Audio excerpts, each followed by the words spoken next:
Ba-da-ba-bum, Bum, bum.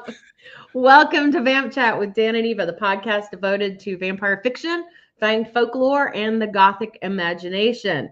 I'm Eva Vertrice, author of the Fury trilogy. Book one, A Fury, and now book two, A Hellish Fury, is also available. And I'm Dan Klefstad, author of Fiona's Guardians and its brand new sequel, Sins of the Sire.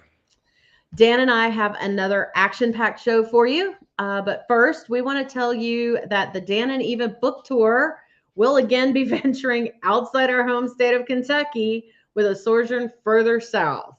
Yes, Eva and I have been invited by bookseller Lindsay Schultz to do an author signing at the Spine Bookshop in Smyrna, Tennessee, a little outside Nashville.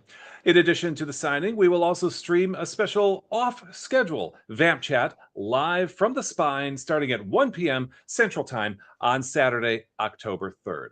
You know, it's funny. I mean, we put out a call to Middle Tennessee authors of Vampire Tales to interview, and no one got back to us.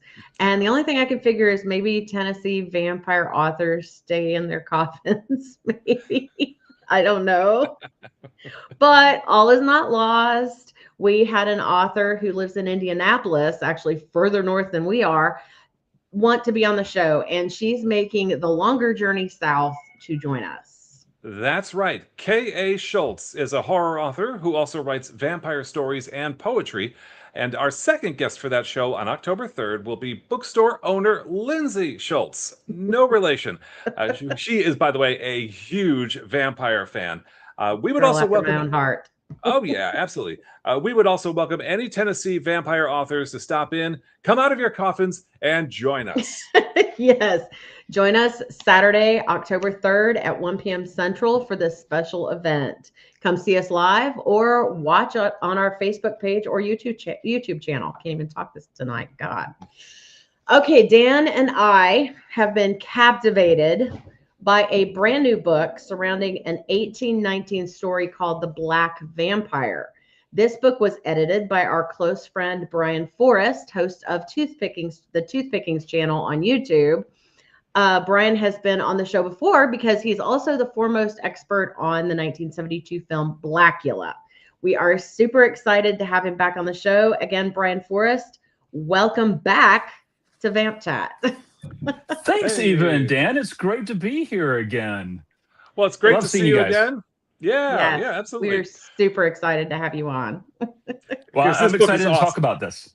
Yeah, the book is awesome. Your presentation of it is also just amazing. So, Brian, The Black Vampire by Uriah Derek Darcy is a first on many levels. It is the first vampire story by a Black author, the first by an American author, the first sort of comedic vampire tale, the first to include a mulatto or mixed race vampire, and it may well be the first anti-slavery story. Now, incredibly, Eva and I didn't know about this book until you brought it to our attention. So, how did it come to your attention? That's a good question. Around 2018, the book started to, the novella, it's not a book, it's novella, started to get a lot more attention. I believe it was 2012 that Andrew Barger included it in one of his collections of early vampire fiction. And I think he might be the one who could be credited with first unearthing it. But it really started to get more attention in scholarly circles around 2018. People started saying, hey, this book is hitting its 200-year birthday very soon. Have we talked about it? And it was a first for me, and it was a first for, I think, a lot of other people. I think that for some reason, it fascinated me far more than everybody else. I couldn't stop Mhm. rereading it and thinking about it and wanting to discuss it. And I think that has a little more to do with my propensity to be obsessed over the first markings of different pieces of vampire fiction. And because this novella hit so many firsts, I think I just became obsessed with it over a few years. And then this year I was like, you know what, it's finally time to do something with all these little rabbit holes I've gone down on the internet and in archives, trying to learn a little something more about what this story was all about, what it was supposed to mean, and who the hell wrote it. You know, you have a theme, kind of jumping off I'll get to my question in a second, but you kind of have this theme for uh, things that have a lot of firsts. Guilty, yes. I do. For some reason, yes, I do. And in fact, I think that's how I came to become really obsessed with Blackula, because like everybody, I thought that Blackula was the first black vampire to ever be presented in entertainment. That was not correct, but that's certainly what got me into that movie initially. There's plenty of other firsts that the Yeah. movie did, so I feel like We'll that get was into time well some of spent. those. Yeah, We'll yeah. we'll get into some of those. But okay. So this seems a good time to give our audience a bit of a synopsis. So the story opens with a Mr. Anthony Gibbons recalling his family history, in which his ancestors left the African country of Guinea on a French ship which arrived at Saint Domingo, or modern day Haiti. There, the passengers were sold into slavery. All died shortly after, except a small boy who was sold to a Mr. Persone. Why is this history important to the story? I think that the author wanted to put slavery in the face of the reader and make sure that the readers, who his target audience was people in New England, maybe who saw one or two slaves in their life, he wanted to make sure that the horrors that are endured by enslaved people were not forgotten. And I'll even compare it to Blackula in this way. Blackula does start with reminding us about that history and then completely forgets about it. The Black Vampire does not. You are constantly reminded of it. It bookends the tale with a concern over slavery. Yeah. So, continuing with the synopsis, Mr. Persone determines the boy is sickly and not suitable for work. So he kills him and throws him into the sea. But the body washes ashore and rises in the moonlight. Mr. Persone tries to kill the boy again, this time burning him on a pyre. Instead, the boy flings his owner onto the pyre, severely burning him. Mr. Persone regains consciousness in his own bed, wrapped in bandages. He calls out for his wife and infant son, and she informs him that there was nothing left of their son but his skin, hair, and nails. Now, after hearing of his son's death, Mr. Persone also dies.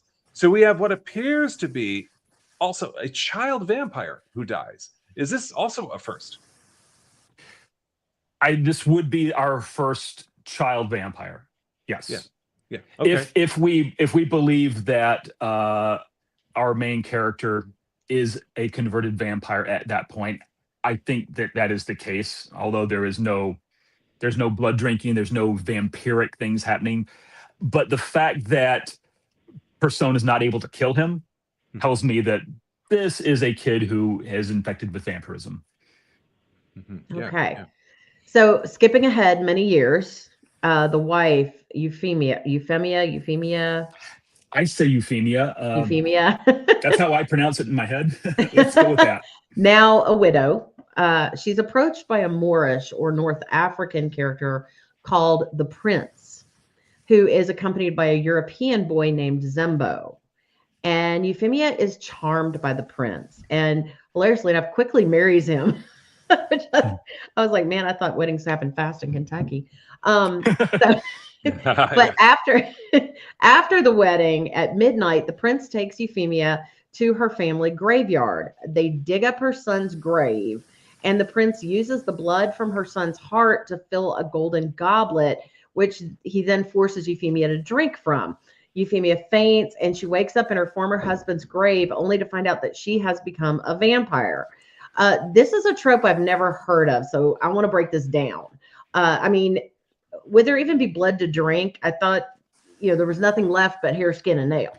This is definitely a different take on vampires than we're used to. And you have to remember that this was so early in the history of vampire fiction that there was not an established vampire cliche or trope yet. We didn't know what the archetype was for a vampire. That wouldn't really come until Dracula. So Darcy here is experimenting with, well, how does a vampire make a new vampire? Maybe it's like this. The only other vampire prose to come out before this was Polidori's Vampire, and that doesn't explore the idea of how new vampires are made at all. So Darcy's kind of on the leading edge of this idea of a vampire making new vampires. In fact, outside of certainly in prose, this is the first time we see a vampire making new vampires. So another first. Yeah. Right. Exactly. Yeah. Easy to do when you're this early, but yes, definitely a first. Yeah. So the author, Uriah Derek Darcy, is experimenting, but he does have lore to draw on. How much of what he puts on the page comes from either African or European folklore? I would say zero of it comes from African folklore. I'm almost positive Darcy was a white man in New England. Probably did not know a whole lot. He knew enough to talk about Obeah, which is the folk religion that was sort of a hybrid of African folk practices and Catholicism. It would almost seem the same as voodoo to you and me, but it would be as different as Catholicism and Protestantism. So to answer your question, yes, he is drawing on some European folklore. There's a staking that happens. This is the first staking in vampire prose fiction.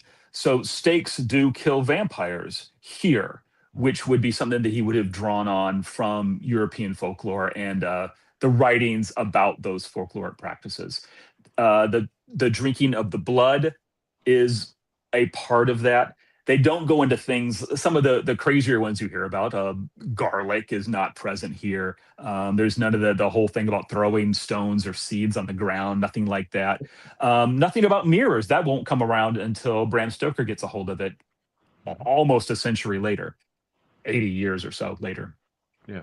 So yes, there is some that he is drawing on, but he's also experimenting a little bit. He's trying a few new things, like the fact that a vampire can be created from a corpse that's been in the ground for years and years and years. Yeah.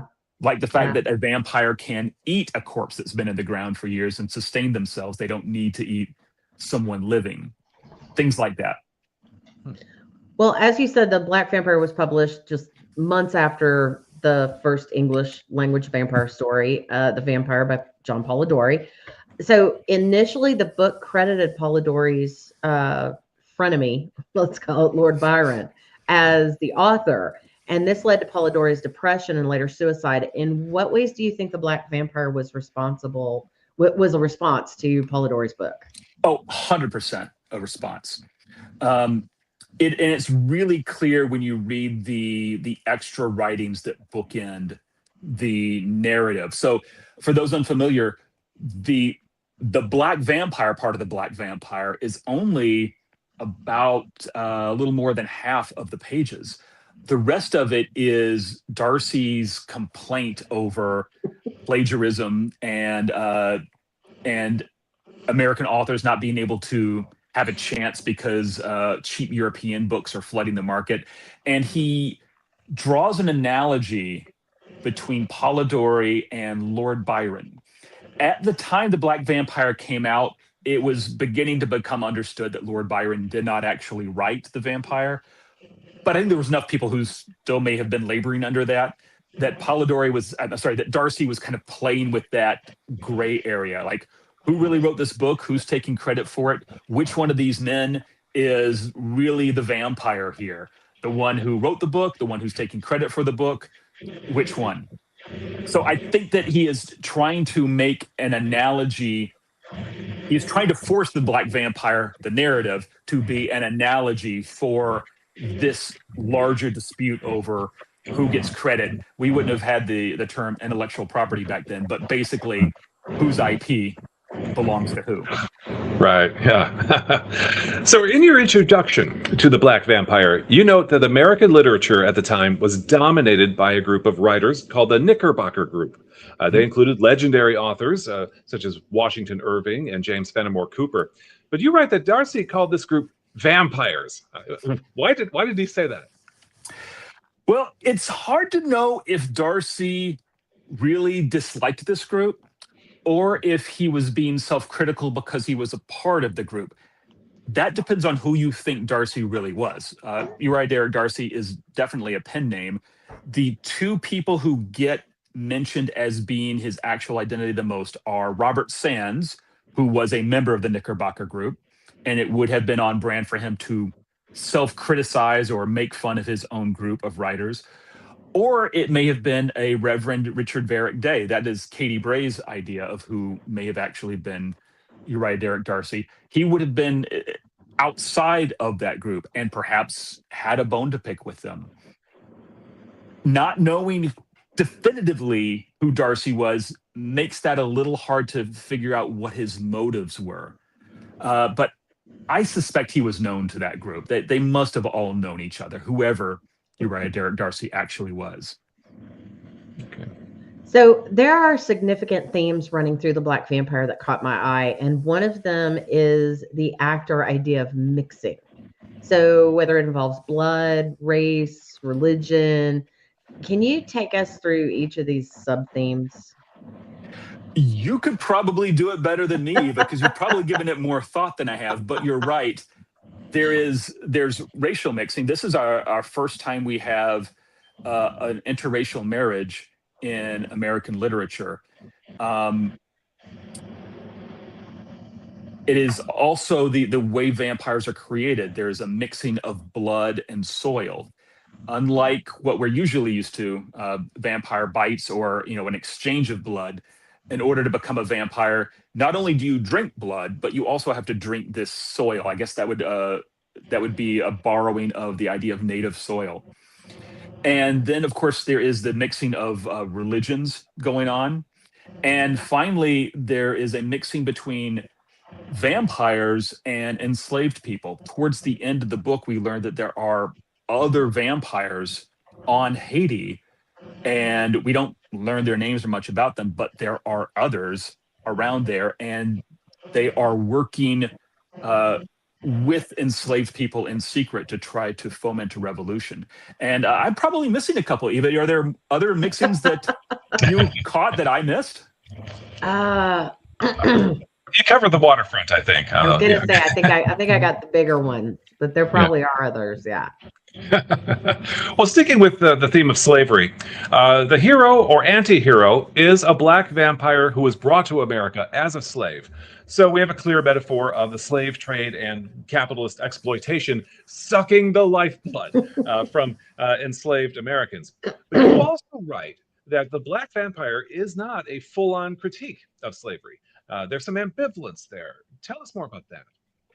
Well, this was when I first started reading the story, it was the biggest question I had, which is this really anti-slavery? Because there were certainly parts of it that seemed like, well, if you wanted to tell an anti-slavery story with vampires, why would you make the vampires the slaves? Vampires are the ones that take things from others, take life force, take abilities from others.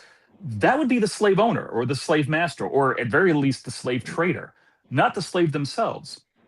So that didn't make a lot of sense to me. It also didn't make a whole lot of sense to me that this story is set in Haiti, the only place where there had been a fully successful, or at least I should say the most successful slave revolt in history, and yet the revolt is quashed at the end of the book. And that leaves us with two problems. Either it's wish fulfillment that slavery was never abolished in Haiti, or let's say it had gone the other way and we had an ending where the revolt was successful. Well, now you have monsters leading that revolt. And are you trying to make a comment about the slave revolt by saying that, well, blood-sucking monsters are the parties responsible for a successful slave revolution in Haiti? That doesn't seem like a very even-keeled approach either. So it was difficult for me to finally reach the conclusion that, no, I think this is probably on the side of abolition. It's just not executed all that well. Yeah, right. Okay, so when published in 1819, The Black Vampire was attributed to Uriah Derrick Darcy, which was known as a pseudonym at the time. Then in 1845, the book was reprinted by the Knickerbocker magazine, which attributed the works to Robert C. Sands. This is only the beginning of the confusion that follows. Right. Who do you think is the actual author? Well, I will reserve judgment on that, but let's talk through a couple of those things. So Okay. there's no indication in 1819 as to who the actual author is. I think it's reasonable to think that people at the time in the literary circles of New York probably knew who Uriah Derrick Darcy really was, and they weren't bothered by that at all. But in 1845, the Knickerbocker magazine publishes a part of the Black Vampire. And they say that this was something that Robert Sands had written many years ago. They do not for a moment say Robert Sands wrote it under a pseudonym. They do not even address the name Uriah Derrick Darcy at all. They reprint it as though Robert Sands' name had always been on it. Now, here's our problem. In my edited volume, I reprinted several reviews of The Black Vampire that had come out in 1819. One of those is by Robert Sands. So you either have to think that Robert Sands, writing under a pseudonym in both cases, was reviewing his own work and giving himself a really good review, or what a great idea! Why didn't I think of that? And at that time, journalistic ethics were a little more shaky. It wouldn't have been that big of a deal for him to do that. But that's possible. Either you think, oh, he would never do that, so he can't be the author, or you could say, oh, he definitely did that because he was reviewing his own work positively. It's Katie Bray in, I want to say the 2010s, who, maybe the late 2010s, who identified Richard Varick Day as being the author. Okay. I'm not getting on her case because her papers were more about the content, but she doesn't show her work on how she concluded that Richard Varick Day was the author. And that's not an accusation of her, because that wasn't her point. It was kind of a side thing. But Richard Varick Day would have been in the seminary at the time that the book was published, which would be a good reason to maybe use a pseudonym if you are studying to be a minister. Yeah. Sure. But at the same time, he was a prolific author, just like Robert Sands was. They both could write in this very flowery language. They were both capable of writing this book, but they weren't the only ones who were capable of writing it. I don't know that anyone's really investigated these two guys called the Croakers. Joseph Rodman Drake and Fitz Green Halbach were like a team of writers who were also in the Knickerbocker group. I find it interesting that Darcy stopped publishing anything in 1820, and that was the same year that Joseph Rodman Drake died. Oh. So is there something to that? I don't know. There was a Knickerbocker named Lydia Maria Child, who would be a fascinating candidate. She was definitely an abolitionist. And like Mary Shelley before her, she may have been writing under a pseudonym. Unfortunately, she wasn't living in New York City at that time. She would have been about 17, which does not preclude her. There's been other teenage authors who've published lots of great works. But the fact that she would have been living out of state at that time may have made it more difficult to get her work into New York journals. So would she have known about Haiti at that age? She seems to have been very well educated by herself. She was not able to go to college, but she opened a school for girls in 1818 or 1820. Okay. And she was a very good writer. She wrote an abolitionist work years later that was clearly abolitionist. So could this have been a run-up? Maybe. Yeah. But again, the fact that she wasn't living there in the city at the time makes it a little harder to parse that maybe she could have been getting her work as a 17-year-old into New York journals. We've got a comment from Moon. I can imagine that there would be some pushback on the publishing of it. Was publishing if it was a full anti-slavery book? Absolutely. Yeah. And that's a good reason to maybe make your anti-hero a monster, because then at least you can give that anti-hero all the right words. He gives all the great speeches. He gives a very good speech in the book. But at the same time, in case it gets you into trouble, you can say, well, that was the monster. That wasn't Right. me. That was the monster doing that. So And we saw that in, a bookseller in South Carolina might feel comfortable having that book on his shelf, right? It's funny you say that, because it was sold in South Carolina. And we know that because there's some ads that you can find in Papers from 1819 advertising the book. And the furthest away it got from New York was South Carolina. Okay, Wow. well, that's fascinating. I cut you off. Was there anything you wanted was there something you wanted to finish there? Me? Brian. Oh, Probably, but it's gone now. Okay, sorry. Okay, sorry. All right, sorry. Now, Brian, your introduction to the Black Vampire also mentions that some later critics doubted this book even existed. How did you discover that Darcy's book from 1819 was, in fact, real? It was those ads. It was finding advertisements for it in Papers from 1819 and 1820 that confirmed for me that this is definitely for real. I wish I could say I found it in newsprint at the time. That I never found anything of the actual story all the way in newsprint. I found clips of it. There were reviews that would print pieces of the novella in their newspapers from that time, but it was the ads that was the convincer for me. Okay. Okay. I'd And like it was to turn. often advertised alongside Polidori's Vampire. You would see new books in The Vampire by, usually they would say by Lord Byron, The Vampire by Lord Byron, and The Black Vampire by Uriah Derrick Darcy. And helped Definitely trying to capitalize. Yeah, and they spelled vampire. Both titles spelled vampire the same way, Pyre. Yeah. Right. Yeah. Okay, I'd like to return to the present day, one in which, racism still exists, and where a growing number of people are calling capitalism exploitative, and perhaps echoing the Haitian Revolution. America seems on the verge of its own upheaval. With all this in mind, how relevant do you think the Black Vampire is today? That is a heavy question. We're not, you come on the show, you're gonna get the hard stuff. I'm going to give you two answers, Eva. Okay.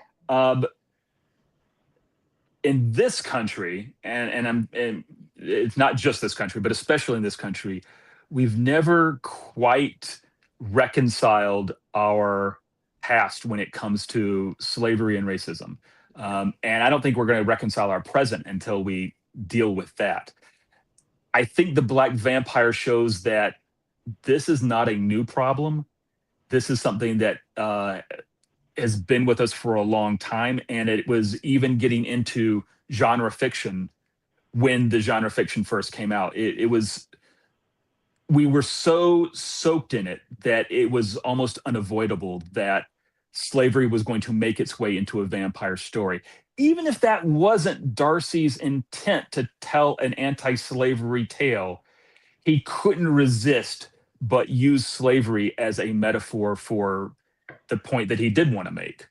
Now, the second way I will answer your question is to get away from race concerns for a second and deal with AI, because lots of people, almost anyone who's a creator, is concerned about AI's ease with which it steals intellectual property and repackages it and gives it away or sells it to someone else on the cheap.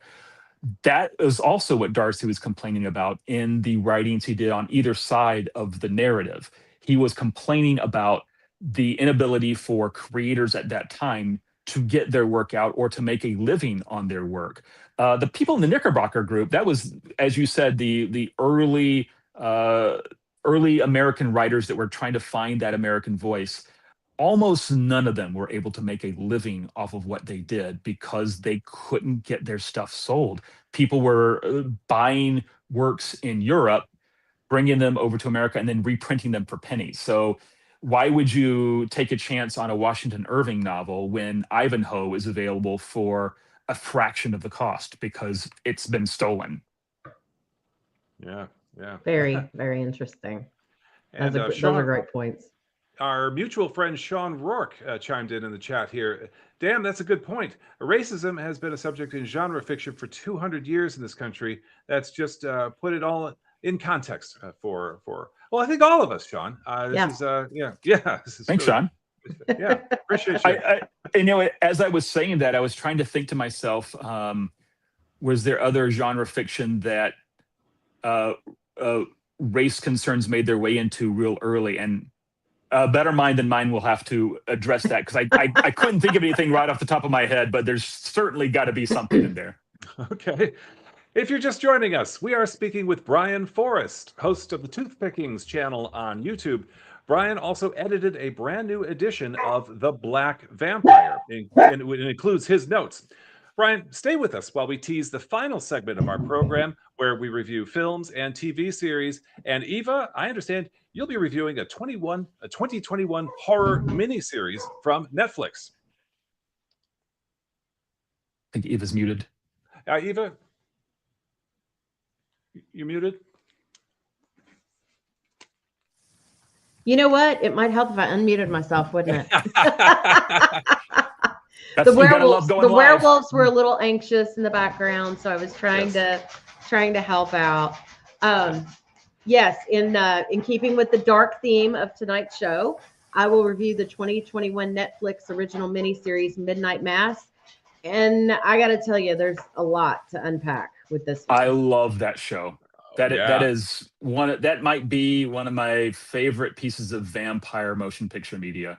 I was just in my book club the other day. We were talking about our favorite non-Dracula pieces of vampire movies, and even though that was really a mini series, several of us, myself included, all said, "Well, can I sneak Midnight Mass in there, even though it's a mini series?" Well, hopefully you'll like my review of it. Yeah. And I, for one, cannot wait to hear your verdict, Eva. Okay, Brian, back to you. We have arrived at that point where we ask our 4 vampy questions. But you already answered those last time you appeared on this show. Yeah. So we crafted 4 new ones. Oh, I'm nervous. Yeah. But you shouldn't be, because this is part of your area of expertise. All based on the 1972 classic film Blackula. Oh, Eva, all right. Yeah, Eva, would you like to begin? Yes.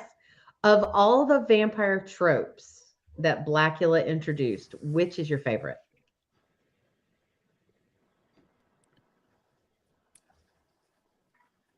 Although it was not the first vampire story to end with a vampire suicide, it was the first one in motion picture. It was the first movie to do it. And we have seen that a few times now. And I think the fact that they were trying to humanize their vampire gave him the reason to commit suicide out of grief. And I don't think we would have seen that. We never would have seen that in a Hammer film. We never would have seen a Christopher Lee Dracula end his own life, because he's just pure evil. He has no humanity to him. Mama Walde did. And the fact that he had lost the love of his life, please don't take this as being a pro-suicide speech. Right. But it allowed him to do the one thing that the police force couldn't do, which was to take himself out. They couldn't do it. And now he has nothing to live for. So he's going to do what they could not do. Okay. Now, keeping that trope in mind, which subsequent film or TV series made the most memorable use of the vampire suicide? The first one to come to my mind is True Blood. I would hear an argument for a different one. As there's certainly, you might be able to argue that Midnight Mass does it. I'm not. They is it suicide, or is it sort of like? Well, Riley's, yeah. But I would like Blade 2. Oh.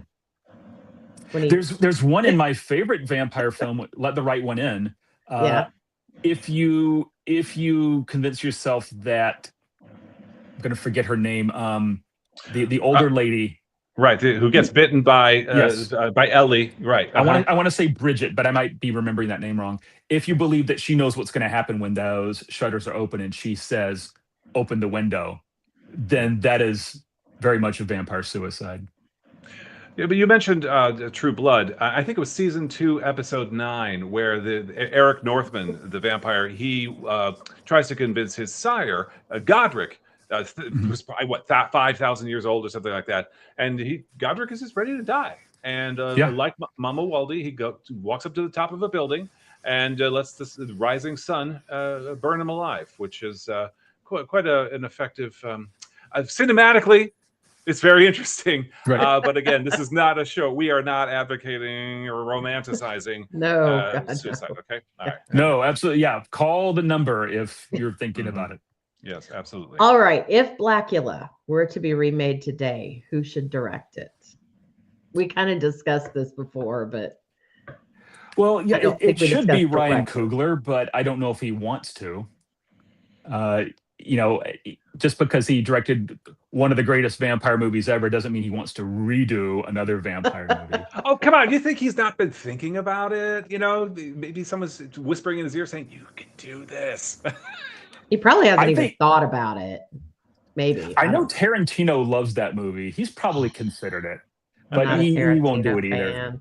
He's not going to do that either. But I don't know who the right director is. It might be someone I don't even know. I know that when they have batted around the idea of it being remade lately, the name that has been tossed around is someone who's done more horror comedy, which unfortunately, because of the name and because Blackula occupies the space in our brains as being sort of a joke, especially for those who haven't seen it, it might get made as a horror comedy instead of a straight horror.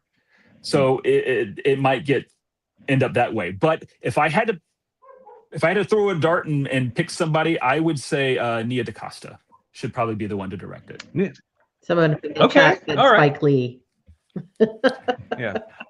I could see. Well, Spike Lee did remake. He already remade Ganja and Hess. Mhm. So I think he picked his 1972 Black Vampire movie to remake. But you never know. Okay. Maybe he wants another run at it. All right. And which actors should star in a remake of Blackula? You asked me this last time, and I had terrible answers. Okay. Well, we're giving but you a I'll- 2nd I'll- chance. I'll repeat what I said. I would be fascinated to see someone not try to out William Marshall, Mhm. not try to go Shakespearean with it, but instead actually play Mama Walde as an African instead of a Shakespearean. That I think would be a really powerful way to go if you can get someone with that kind of gravitas. You still got to have, for a role like that, you still have to have a Byronic vampire. They have to have a commanding presence. They have to have a really intense stare. Probably helps if they're tall. Probably helps if they have a deep voice for that kind of vampire. Who that would be? It might not be a name that we even know yet. Hmm. Yeah. I'm thinking, and I'm probably thinking, I don't know his name, but he's in Black Panther. He's the bad cousin. The Michael B. Jordan. Was that Michael B. Jordan? Yeah, I think so. Yeah. Oh yeah, that would Yeah. be Michael B. Jordan. Okay, well he's not going to play three vampires. For the right amount of money, you never know. I mean, you know. Do y'all remember Regine Page, or I'm probably saying it wrong, maybe Regine Page, from the romantic period TV series that was on Bridgerton Okay, right. a few years Yeah. back. He was I- the prince or the duke. He was one of the royal members. Yeah. I could see him in that role. I guess I could too. Yeah. Well, so much to thought. Anybody in chat want to chime in with their own recommendations for who should play Mama Walde in the revamped Blackula? Revamped. I'd love to hear other people's ideas. I'm almost afraid to get too attached to a name. Somebody said Keith David. Oh, Keith David. Well, that's an interesting casting choice, Sean. Yeah. All right. Very Yeah. cool. Yeah, maybe so. Well, is there anything about the Black Vampire that we haven't talked about, Brian, that you would like to add? I think we covered it pretty well. I'll give you one tidbit. For those Hamilton fans out there, a lot of the work of Uriah Derrick Darcy appeared in the newspaper that Alexander Hamilton founded, the Evening Post. In fact, most of his stuff appeared in there. I'll say this. Of the stuff that I found that would be original research, I think the two most interesting things I found are as follows. The first is that speech that I talked about the prince giving. It ends with a very specific phrase. And knowing the origin of that phrase is what helped me convince me that this was, okay, definitely intended to be anti-slavery, because that phrase that phrase was borrowed from an abolitionist lawyer who had defended clients who were seeking their freedom. And it was used a lot by that lawyer. And it later became a phrase that even Frederick Douglass would use, and it appeared in Harriet Beecher Stowe's work years later. So the fact that that phrase appears in the speech tells me that Uriah Derrick Darcy was not doing pro-slavery wish fulfillment. He was definitely on the side of the abolitionist forces, even if he maybe was a little uneven in his presentation of it. The other thing that I thought was really interesting, and anyone who is curious about the Black Vampire or might be researching it would find this interesting. There's 4 poems that I found by Uriah Derrick Darcy that I reprinted in the back of the book. And one of them, I think, is by Uriah Derrick Darcy. It is credited to Goliath Farsi. Could be Uriah Derrick Darcy playing with his own name. Could be somebody making fun of Uriah Derrick Darcy. Either way, Uriah Derrick Darcy is name-checked in that poem, as are other people who have been bandied about as candidates for being the actual identity of Uriah Derrick Darcy. So there's a lot going on in that poem. And because that poem also deals with African Americans, I think that someone who is trying to do a critical analysis and learn what Darcy's intents were with his novella would be well served by studying that poem as well. Interesting. All right. Well, Brian Forrest, thank you so much again. Thanks for having me back, for joining y'all. us. Yeah. Oh, you were great. You're always a great guest, You're and you are always welcome great. anytime. It's fun. You guys ask hard questions. You make me a little nervous when you start asking me questions about like how to cast Blackula. I got to prepare for those better. Where Next can time we I'm going to be learn? ready. Where can we learn more about you, your books, toothpickings? Oh, Any sure. events you have, Yeah. I hope to present at the Children of the Night conference, Nice. Which is, it's held in Brasov, but it's an online conference. Anybody can watch it for free. If you are interested in vampires, especially on an academic or a scholarly level, there's great presentations every year. Sean, who was posting some comments, gave a really good one last year that I found fascinating, and I always learn a lot at those. But I am on YouTube, Toothpickings on YouTube, on Medium, on Blue Sky, Facebook. The book is, right now, it's only available in print on Amazon. That's the only place it's currently available. It's not available in a digital version right now. Someday it perhaps will be. But that's where you find me, and say hello. I hope to start posting more videos on YouTube again eventually. I have to finish a William Crane documentary, the director of Blackula. And I always get asked, how is that coming? And now I can say the audio mix is done. I just have to finish the captions, and then I will finally be sending it off to festivals next month. Oh, We've Great news. been there. We've been there. How's the second book coming? Oh, I know. It's coming. A month later. How's the second book coming? The- It's coming. I need to have a better answer prepared. Like, just say it's done. It's done. It'll be done when it's done. Damn it. Yeah. Yeah, right. I'm just waiting for the market to be ready for it. You know. That's a good one. I'm going to use that. Well, thanks so much for being on the Thank show, you, Brian. Brian. Thank you. We really appreciate the work that you've done, especially on this new book, the new reissue, if you Yeah. will. Your presentation of the Black Vampire is just outstanding, and Yeah. Thank all you. the best. Yeah, all This the best one for the tickled next us. This one really Yeah. tickled us. We were like, oh my gosh, this is cool. Love it. And good luck on your next book tour, too. Thank Oh you. yes, Thank you. appreciate it.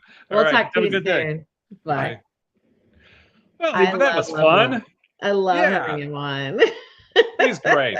Yeah, He fantastic is guy. always so much fun. And Yeah, we did grill him. We grilled him pretty good. we grilled him hard. Yeah, I think it was that we genuinely enjoyed. I did. I mean, I got the book and I was like, oh my God, Dan, you're gonna love this. You're gonna love this. And it was fascinating. And It we really was. we really have fun with stuff like that. Yes, we do. Yes, we do. And we learn. This is the great Mhm. thing. Every show we learn something new. Yep. Whether it's a new trope or just a new Yeah. little bit of history that we haven't heard before. So that's part of that's one of the benefits of hosting your own YouTube show on YouTube and Facebook. All right. Before we get into tonight's review, Eva and I would like to tell you about our next episode of Vamp Chat. We will be joined by a New York Times best-selling author of horror novels, most recently Witchcraft for Wayward Girls. He's also written other hit novels such as The Final Girl Support Group and How to Sell a Haunted House. Yes, he is Grady Hendrix. And we'll talk to him about a book that's become one of my favorites, The Southern Book Club's Guide to Slaying Vampires. And we will speak with author Grady Hendrix on Wednesday, September 9th at 7 p.m. Eastern on Facebook and YouTube Live. This will be another fun one. I cannot wait for this one. Oh my gosh. Yeah, and I mean, it's just go ahead and show that book cover again. Yep. Isn't that like the greatest book cover, at least in the vampire genre, that's ever been out there? I think that's just an amazing piece of art. The book is fantastic. I'm rereading it right now, and I know it's going to be a fun interview. I will tell you. Okay, so how I even learned about Grady is my book was in Joseph Beth's booksellers, and I was in there, and I was just kind of perusing. It was up, it was on the table, and like I turned. And this book cover caught my eye, and I didn't even read it, but the book cover just caught my eye. And then I read it, and I was like, I've got to know about this. Mm-hmm. And so I started looking, and I asked Grady to be on season 3, I guess, and he couldn't. He was too busy. And so about a month ago, I was like, I'll see if he'll come on now. And lo and behold, he was like, sure, I'd love to. So it was the book cover. It was absolutely 100% the book cover that got it. So my attention. Absolutely. So this is going to be a fun interview with one of our favorite authors, one who is a master of blending horror and humor. Okay, it is time to share what vampire video content we've been consuming. And Eva, you've been rewatching the 2021 Netflix series Midnight Mass. Yes, Dan, this actually makes the 4th time I've watched the series. It is one of my favorites, but it's because it's so much more than vampires. Wow, 4 times. That's really a commitment. You must really love this series. I really, really do. And not for what you'd think at all. Okay, so as we've said, Midnight Mass is an original Netflix miniseries that aired in 2021. Its creator, Mike Flanagan, the founder of Red Room Pictures, directed, wrote, and edited it, as he's done with all of his films, which include Oculus, Hush, Dr. Sleep, and a slew of others. Midnight Mass, however, is widely considered his best work yet, and in my opinion, for good reason. All right, before I begin, if anyone hasn't seen this series and is dying to watch it and be surprised, turn off the podcast now. I've thought long and hard about this, and I'm going to try, but I don't think I can get into the depth of this series without possibly divulging a few spoilers. So be warned. It's totally worth watching, even with the spoilers. But I don't want any emails saying I ruined it for somebody and they're mad now and all that stuff. All right. Now, this is against my better advice, but if you have to turn off this podcast episode, be sure to check out our other episodes, such as the one where we interviewed Brian Forrest the first time about Blackula, the film from 1972. Now, we will drop a link in the description. Do we have a link for that we can show? Eva? No, we don't. I'll Okay. pop it up. Okay. All right. We're Yes. still learning. Okay. I'm still learning, but yes, definitely do that. Check out that back episode. Okay, here we go. So the story starts off with a car accident. All right. Riley Flynn is drunk and sitting on the curb. He's just been in a car accident and he's killed a young girl. He watches her literally die in front of him as they try to resuscitate her. And he, being drunk, barely has a scratch on him. And for this, he goes to prison for 4 years. He gets out of prison and he goes home to Crockett Island, which is an isolated fishing community that's declining vastly in population, mainly due to an oil spill. The fish just, they died off. The community also has some deep-seated local divisions. I'm talking, religious, racial, socioeconomical, many others. Now, the first 2 episodes, okay, they may seem a little slow, but they introduce you to the characters on the island. And this is incredibly important to the story. Here's some of the major ones. So you have Riley, played by Zach Gilford. He's the disgraced son returning home. You have Erin Green, played by Kate Siegel. She's the wild girl growing up who left the island because she couldn't stand it there any longer. She wanted to see the world. And now she's back for familiar roots and she's pregnant. You have Annie Flynn, played by Kristen Lehman, who, while I don't like this character, I do love the character. I love her portrayal of it. Riley, I'm sorry. This is Kristen Lehman, Riley's mother. I actually like her character too. She's Riley's mother, and she's overjoyed that her son is finally home and is playing the family buffer between Riley and his father, Warren. Let me say that, the Flynns and a large population of residents on the island are devout Catholics. And this is another important note to keep in mind. Then you have Bev King, and this is the character that I love to hate. She helps run the church, and she is that over-the-top person with a holier-than-thou personality. And a lot of times, it's she'll say something and they'll be like, yes, Bev, and then they always have that little, they're like, yes, Bev, and then they have that little comment under their breath about her. But she kind of runs ramshot over the island. Then there's Sheriff Hassan. He's a Muslim, and he moved to the island with his son Ali after his wife died. And he moved there because the precinct he was in didn't really accept him because of his faith. So in a way, he's kind of running to hide. But he's hidden on this island. He's the only Muslim, and with a bunch of devout Catholics. So I don't know. You have Dr. Sarah Gunning, the resident island doctor, who is a lesbian.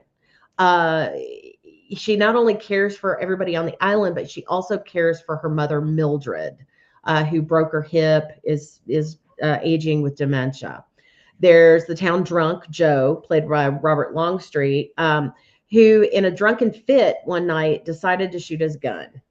And it went into the back of a little girl, Lisa, and it paralyzed her from the waist down. Now, what you have to understand is Crockett Island, being such a small island, there are no cars. They get to the island by ferry.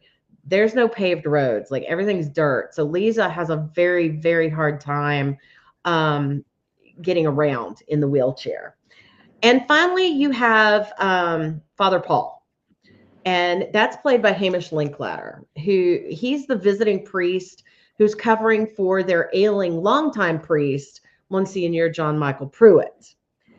See, the father John Michael Pruitt, he's old and he's ailing. He's got dementia, and the parish raised enough money to send the Monsignor to Jerusalem to walk in the steps of Christ before he died. And it was a very, very sweet thing for them to do. So there are a lot more characters, but those are primarily the main characters. So in summary, what you have is this microcosm on this island that it's rich and diverse. And the first 2 episodes, they show you that everyone except for 2 people, and they survive, they have a dual nature.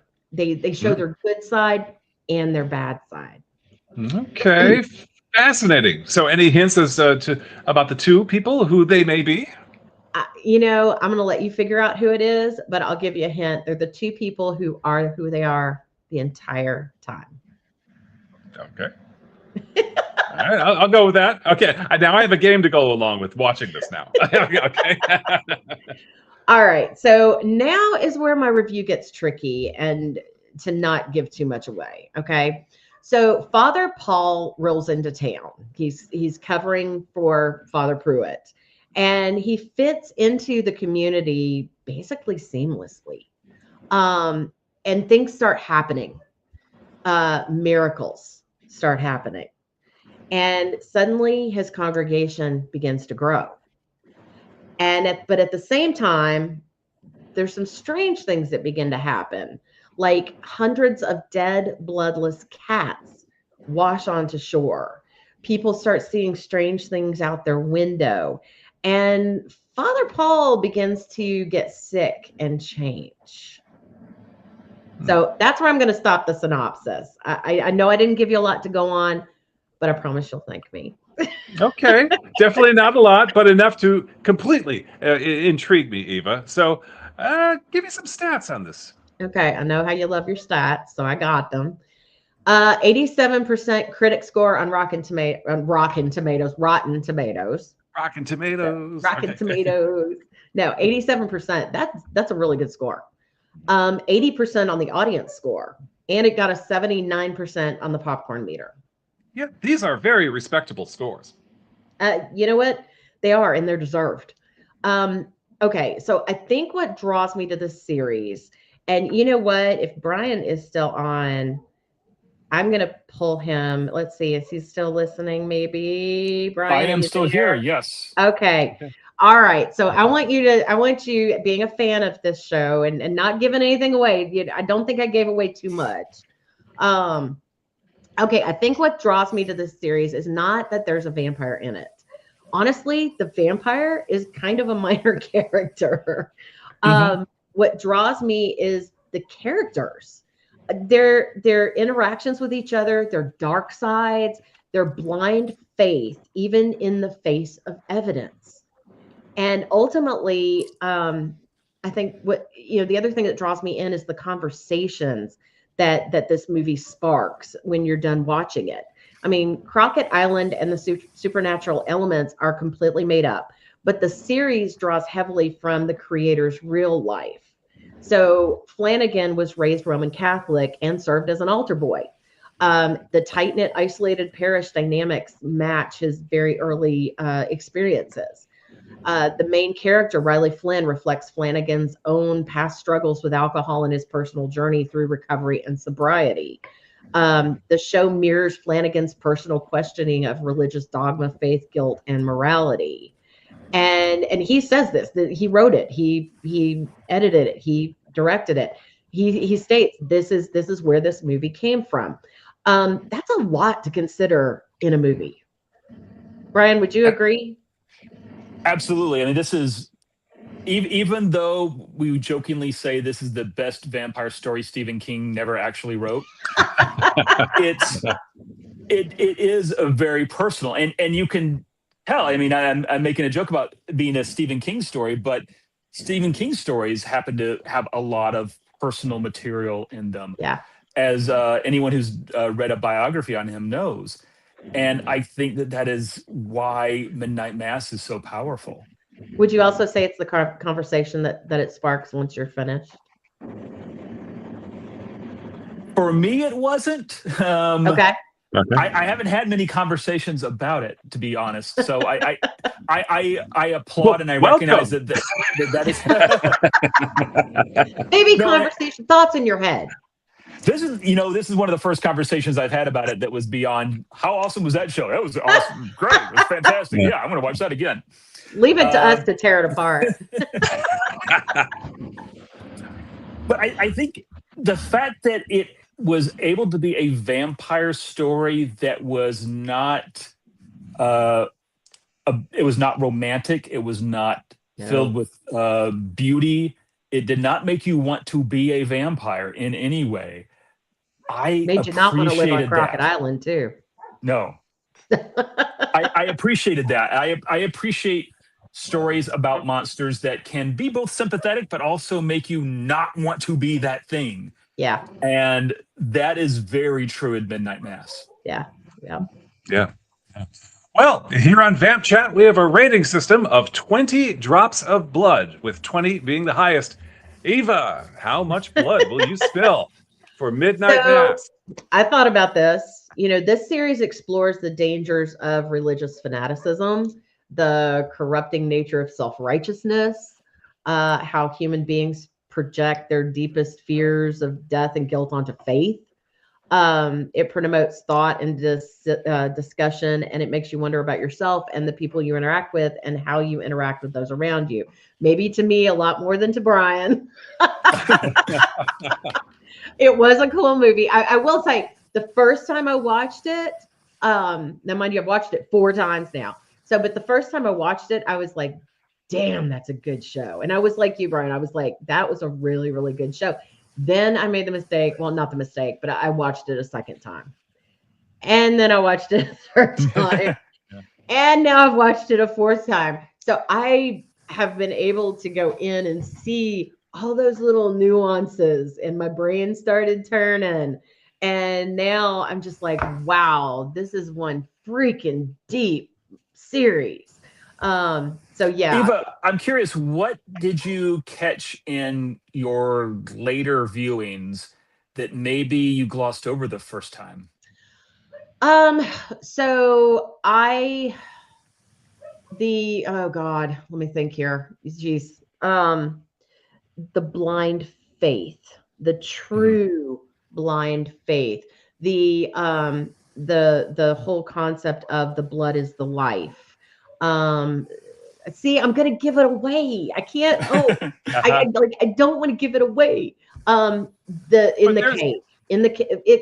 Okay, what I'm going to talk about is in episode 3, so I don't think I'm giving too much away. But in the cave, where he first meets the vampire, and in his demented state thinks Angel. You know, just that whole it's neat, but then taking it into the Catholicism and the true sacrament, and then also the father's need to bring all that back to his congregation that he loved so much. And just kind of he thought he was doing the right thing. He thought he was doing good. He thought, here's the angel, and I'm bringing the angel back to this small community. And I did catch something that I didn't catch the first time. And that was in one of the sermons. He is talking about, and it's one of the earlier sermons, he is talking about the fisherman and Jesus and the parable. And I was like, I did not catch that the first time, really catch it. So there were a lot of little nuances. I can't give too much away. That's great. There were a lot of nuances that I was like, oh, yeah, that's right. And I didn't catch that the first time. And and I just saw deeper into it. And what was really interesting to me was getting to understand the arcs of the characters. Joe, for instance, his arc of the forgiveness and being released and coming out of the alcoholism. Bev's arc, which actually goes deeper into just craziness. And just the fact that they would cover up things in the entrance of Faith. So, and there was also a nod to Jonestown in there. So, Oh, sure, yes. that's Hard to miss. that's yeah. So it's a deep, deep, deep. It's good. It's great. But if you watch it 4 times, you're gonna go down the rabbit hole. Mhm. So, Let's spill some blood, shall we? I'm sorry, Dan. You insist I've got to watch it. Yes, I will. I promise. So I'm going to give it. I'm going to give it a very respectable 18 drops of blood. That's good. That's a really very solid recommendation, actually. I don't know why I wouldn't give it 20, but I'm going to give it 18. What would you give it, Brian? Oh, I give it a strong 18. I was just thinking, is it the best TV series I've ever seen with vampires? It's neck and neck with the new Lestat, which I liked a lot.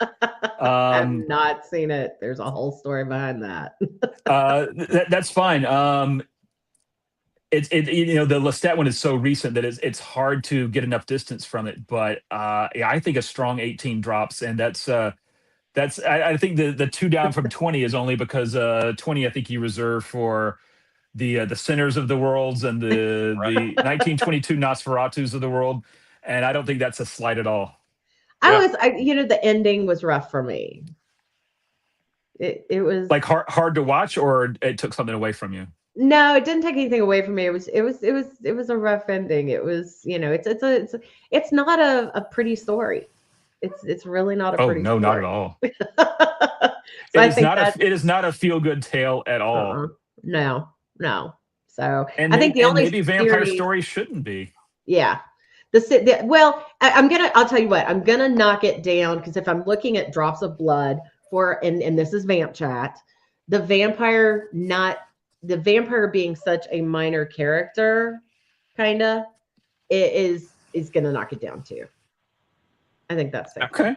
Yeah. All right. So knock it down 2, did you say? So are we at 16? No. Knock it from 20. Knock it from 20. Okay. Gotcha. I think I gave What We Do in the Shadows 19.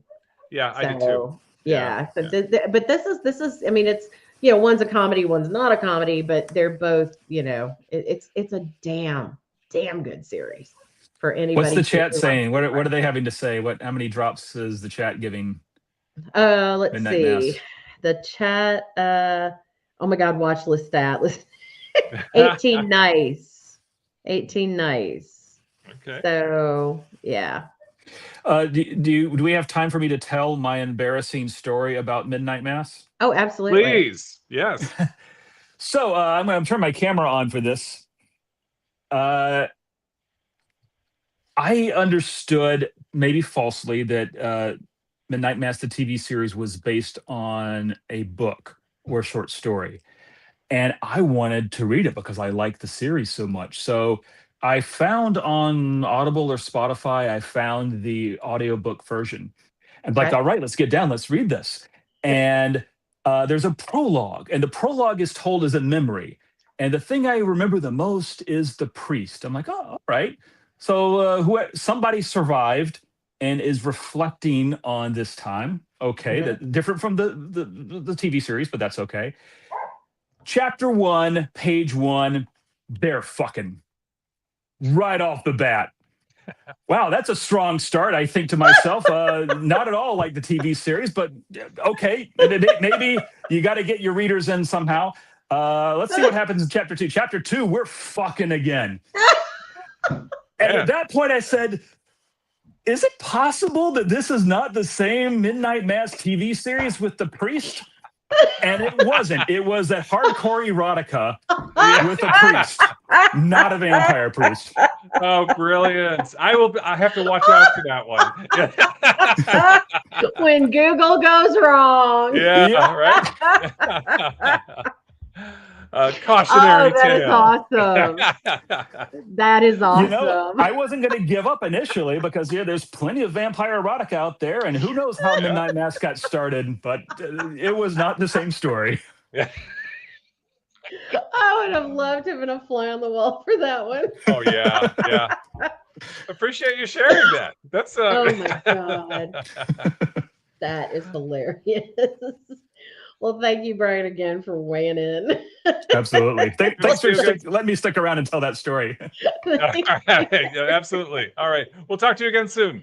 Oh, that is so awesome. That's like when you dial the wrong number and you get the instead of 1-800 or 1888 or something, you dial 1-800 and all of a sudden you're like, whoa, this isn't Yep. this isn't where I dial. That's right. All right.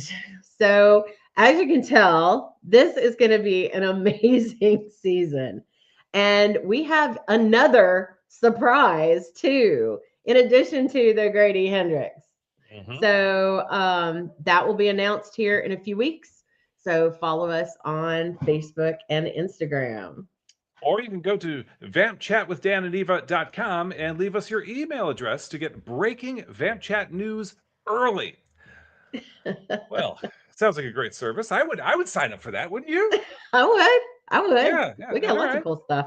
We can do something with Patreon too once we get a little more comfortable with all this, this technology and stuff. Well, Eva, have we reached that point in the evening? I believe we have, Dan. All right, children of the night, we wish you safe dreams. Just keep an eye out for those creatures of the night. And if you can't sleep, we have vampire books to recommend. No, really? Yeah. Shocker! Yes, right. Be sure to sink your teeth into Eva's latest novel, A Hellish Fury, which is the sequel to A Fury.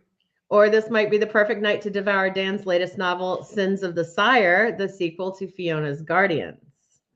And with that, We bid you good night. night. Good night, Eva.